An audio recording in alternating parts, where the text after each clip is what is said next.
हर कोई अपनी स्टोरी में खुद को बेस्ट मानता है and have high hopes with themselves. मैं भी ऐसे ही था, but when I failed in 12th I was very disappointed. मैंने कभी खुद को एज अ फेलियर नहीं देखा था। उस दिन के बाद से मुझे लग गया कि मतलब I am going to lead a life which is going to be full of failures. But आखिर क्या किया मैंने कि I clear multiple bank exams. IBPS clerk हो या सेम ईयर मैंने आईबीपीएस पीओ का इंटरव्यू दिया। After that I cleared SBI PO mains twice. Then obviously I cleared IBPS RRB scale 2। तो hello everyone, welcome back to my channel. मेरा नाम रजत है। इन this video I will tell you how I transform myself from a failed student to an achiever.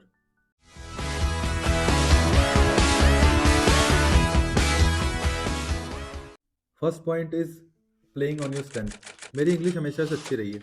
Although मेरे overall marks कभी खास अच्छे नहीं आए, बट इंग्लिश में I was always a topper. मेरे स्कूल में, मेरे कॉलेज में मैं हर जगह टॉपर था।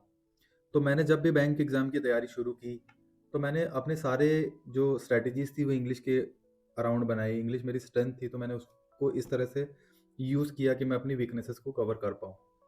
मैं ये नहीं कह रहा हूँ कि आप सबको इंग्लिश पे ही ध्यान देना है, बाकी किसी पे नहीं देना है, बट कोई ऐसा सब्जेक्ट होगा जो आपका स्ट्रॉन्ग होल्ड होगा। अगर नहीं भी है, तो जो सब्जेक्ट आपको लगता है कि मेरी स्ट्रेंथ बन सकता है, जो कि स्ट्रेंथ के आसपास है, उसको आप एज अ स्ट्रेंथ यूज़ कर सकते हो स्ट्रॉन्ग करने के बाद, और अपनी सारी स्ट्रेटेजीज उसके अराउंड बना सकते हो। और वो आपको हेल्प करेगा अपने वीक स्पॉट्स को कवर करने में भी। देखो, जैसे मेरा वीक स्पॉट मैथ्स था, तो मैंने हमेशा इंग्लिश को इस तरह से कवर अप किया कि मेरी मैथ्स के 2 4 5 नंबर जो मेरे कम हो रहे हैं, वो मेरे इंग्लिश से कवर हो जाएं, या उससे ज़्यादा ही कवर हो जाएं, है ना। तो इस तरह से मैंने किया। Second point is strategising the exam. You know how Virat Kohli is good in chasing the targets. वो एक बड़े टारगेट को छोटे छोटे माइलस्टोन्स में डिवाइड कर लेते हैं।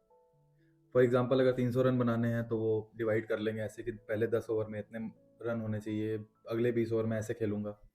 तो इट बिकम्स ईजियर कि कैसे वो 300 का टारगेट बहुत आसानी से चेस कर सकते हैं।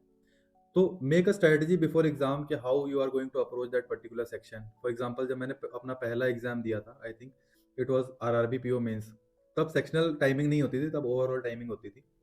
तो एक रात पहले मेरे फ्रेंड ने, जो कि ऑलरेडी प्रिपेयर कर रहा था, तो उसने बोला कि यार पहले ना मैथ्स और रीजनिंग कर लेना, उसके बाद move on to GA English and computer. मुझे ज़्यादा नॉलेज नहीं थी, तो आई फॉलोड हिम, और मेरा एग्ज़ाम बहुत ही वाहियात हुआ। आफ्टर दैट मैंने सोचा नहीं, मैं अपने तरीके से करूँगा। एज आई टोल्ड, मैंने इंग्लिश को विद इन 10 15 मिनट में ख़त्म किया। उसके बाद मैंने जीए कंप्यूटर को 15 20 मिनट में ख़त्म किया। तो मेरे जो थोड़े से वीक स्पॉट्स थे, जैसे reasoning was my okay average, maths थोड़ी सी वीक थी, तो उसके लिए मेरे पास 70 80 मिनट होते थे। मेरी स्पीड ज़्यादा नहीं होती थी, तो मैं मैक्सिमम क्वेश्चंस अटेम्प्ट कर पाता था, बिकॉज मेरे पास टाइम बहुत ज़्यादा होता था।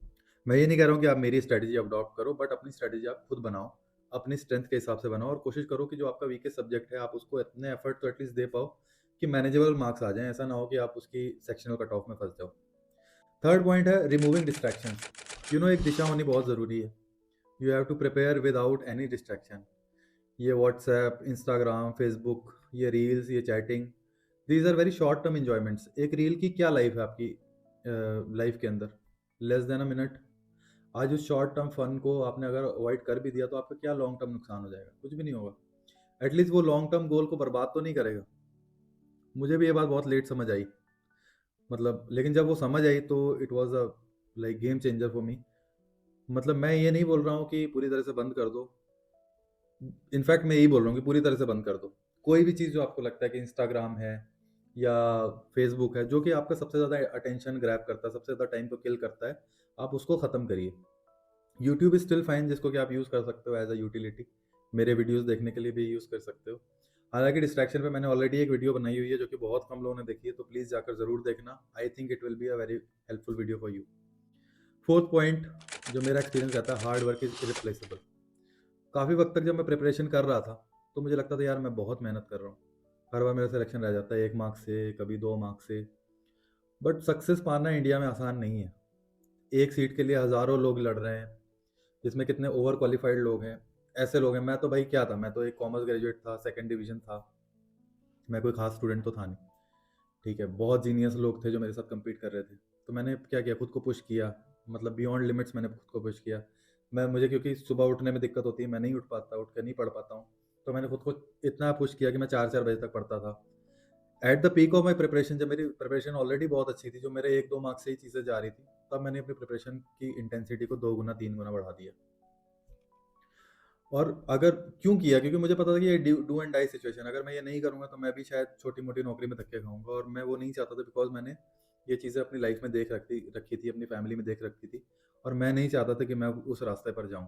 5वां पॉइंट ये है कि I studied the least for SBI PO. मैंने अपनी बैंकिंग एग्ज़ाम में पकड़ इतनी ज़्यादा तगड़ी कर ली थी, जब मैंने आईबीपीएस क्लर्क पास किया, ठीक है? कि मेरे को उतना पढ़ने की ज़रूरत नहीं पड़ती थी। जब मैंने एसबीआई दोनों बार क्लियर किया, तब मैं ऑलरेडी जॉब कर रहा था पंजाब एंड सिंध बैंक में। एक तो चीज़ ये है कि आपका एक माइंडसेट भी हो जाता है कि जब आपके पास ऑलरेडी जॉब आ जाती है, तो आपके पास वो डर नहीं होता कि अरे नहीं हुआ तो क्या होगा? वो चीज़ नहीं होती। बट मेरी जो प्रैक्टिस थी वो इतनी अच्छी हो चुकी थी कि मैं बस प्री के पहले थोड़े बहुत मॉक्स दे देता था, और मेंस के पहले जनरल अवेयरनेस का रट्टा मार लेता था, तो मेरा सिलेक्शन हर बार हो गया। देखिए, ये सब क्यों हुआ? बिकॉज़ मैंने सिलेक्शन से पहले बहुत ज़्यादा मेहनत की थी, एंड हार्ड वर्क हमेशा कहीं न कहीं आपका साथ देता ही देता है। आज जो वीडियोज़ आते हैं यूट्यूब पर कि 1 महीने में एग्ज़ाम क्लियर हो जाएगा, 2 महीने में एग्ज़ाम क्लियर हो जाएगा, कुछ भी नहीं होता। मैं भी डाल सकता हूँ, बहुत सारे व्यूज़ आ जाएँगे, बट क्या होगा? कोई हेल्प नहीं होगी आपकी। अगर आपको मेरे से हेल्प लेनी है पर्सनली, तो मैंने डिस्क्रिप्शन में इंस्टाग्राम आईडी का लिंक डाला हुआ है, आप फॉलो कर सकते हो, आप मुझे मैसेज करिए। मैं पर्सनली आपसे बात करके जितना गाइडेंस दे सकता हूँ मैं दूँगा। मैं अपनी जर्नी शेयर कर रहा हूँ, जिसका ये पहला वीडियो था। इसमें और भी वीडियोज़ आएँगे जिसमें कि मैं अपना टाइम टेबल, स्ट्रैटेजी, अपनी बैंकिंग जर्नी के बारे में, मैंने एसबीआई से रिज़ाइन क्यों किया, and also I will share the story of my life where I will tell कि how I overcame my setbacks, कि जब मैं फेल हुआ एक स्टूडेंट के तौर पे, या फिर मेरे पेरेंट्स की जो अर्ली एज में डेथ हो गई, तो मैंने उन सब चीज़ों से कैसे स्ट्रगल किया और कैसे बाहर आया, उन सब चीज़ों को लेके मैं शेयर करूँगा। तो आप सबसे रिक्वेस्ट है, प्लीज़ मेरे चैनल को सब्सक्राइब करिए। अगर आपको लगता है कि वीडियो ने आपको कुछ अच्छा दिया तो प्लीज़ लाइक करिए, शेयर करिए, और मैं आपसे मिलूँगा अगले वीडियो में बहुत जल्द।